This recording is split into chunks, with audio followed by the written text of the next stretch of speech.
Good morning. Well, that's only in Australia, so I think it's like nighttime for you American folks, and like 5 o'clock for you like Asian folks. Anyway, this is the last. Oh, what?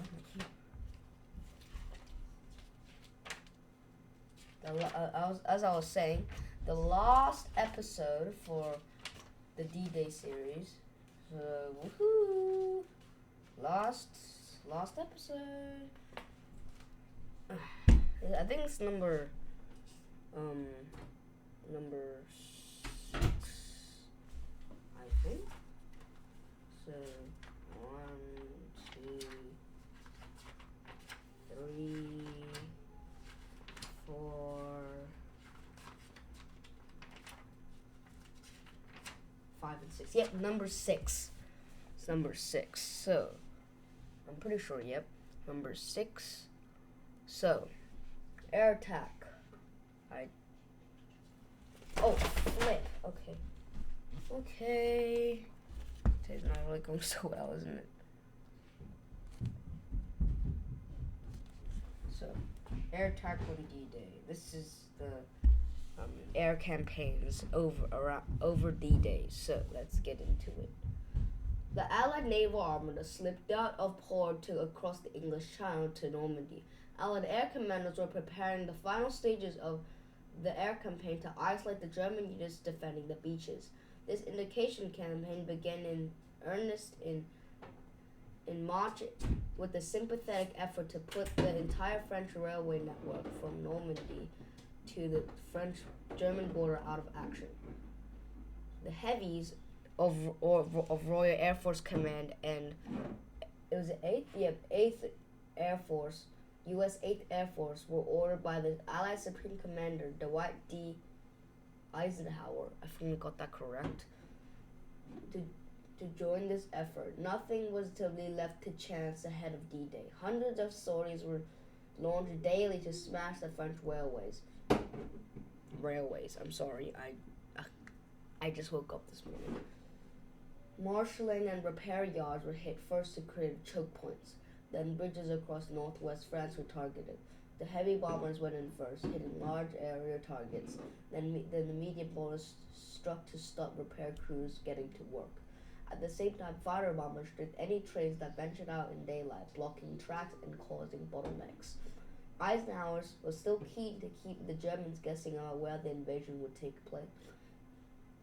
So this interdiction strikes took place in Pas-de-Calais region as well as in Normandy.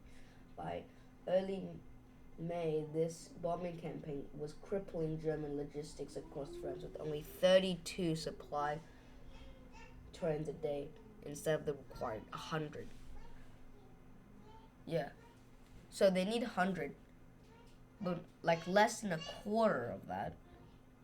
Like a bit more than a quarter of that is going each day.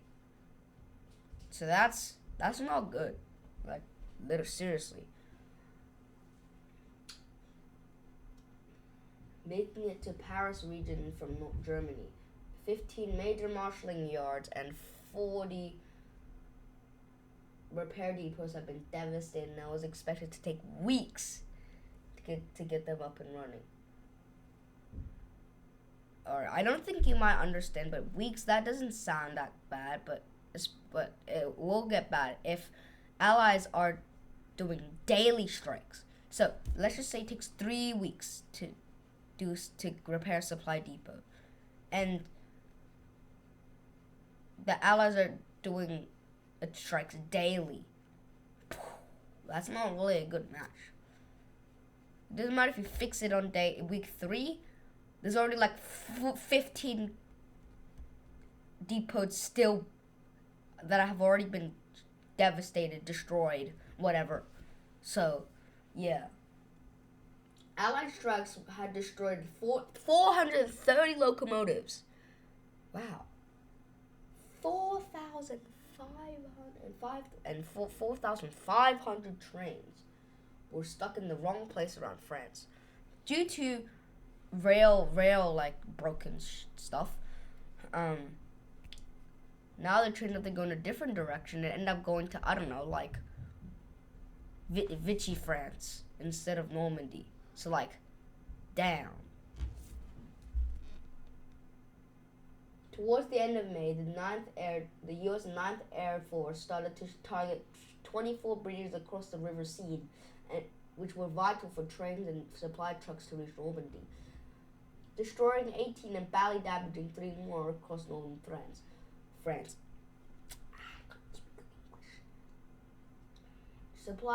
German supply convoys rarely moved in fear of being strafed by U.S. Republic B-47 Thunderbolts. I think they are fighter bombers. I don't really know. British Hawker Typhoons and Harvey D. H-98 mosquitoes. The last 2 were mentioned in episode 1. So if you haven't seen that one, maybe go check that out, because that one was my second video I've made.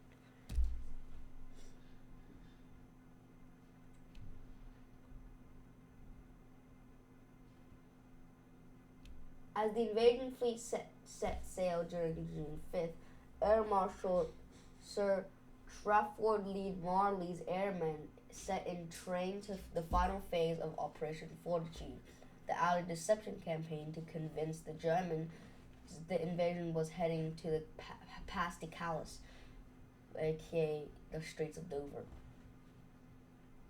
A squadron of RAF Lancaster bombers took off and to start laying clouds of aluminum strips.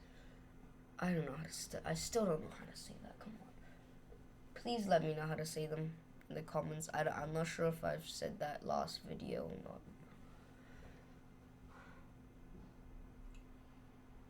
Strips over the English Channel off the French ports of Calais and Bontelog.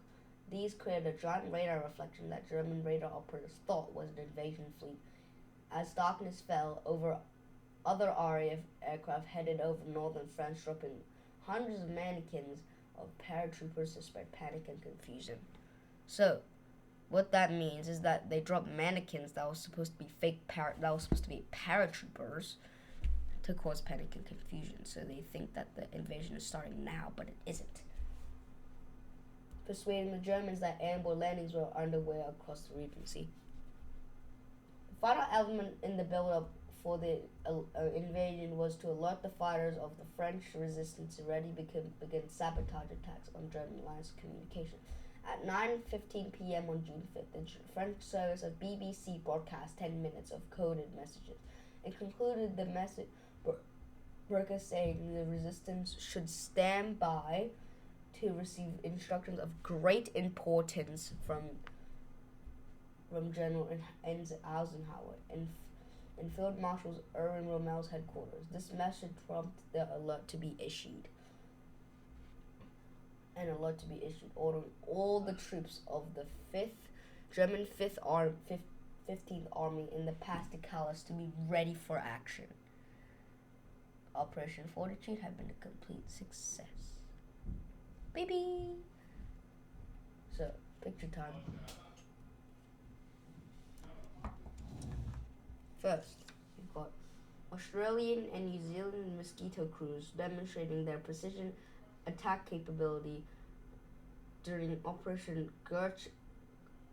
Jericho when they knocked down the walls of the Gestapo prison in Amiens to free resistance fighters held inside.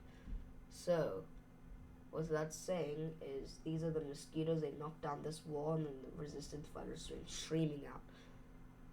And these are Australian and New Zealand mosquitoes crews, by the way. They don't really reputate much. Gestapo is German secret police, if you don't know. Over here, we've got Battle of Normandy saw RAF bomber commands Avril Lancasters operate in daylight to hit tactical targets while protected by Allied fighters. So these are Avril Lancasters, aka name of my 5th grade teacher, who is extremely mean and strict. Sometimes, most of the times. And here's the wing of one, and others. Over here we've got RAF you can see RAF Typhoon bombers stalked German tanks in Normandy, paralyzing the ability for Panzer divisions to mass for counterattacks.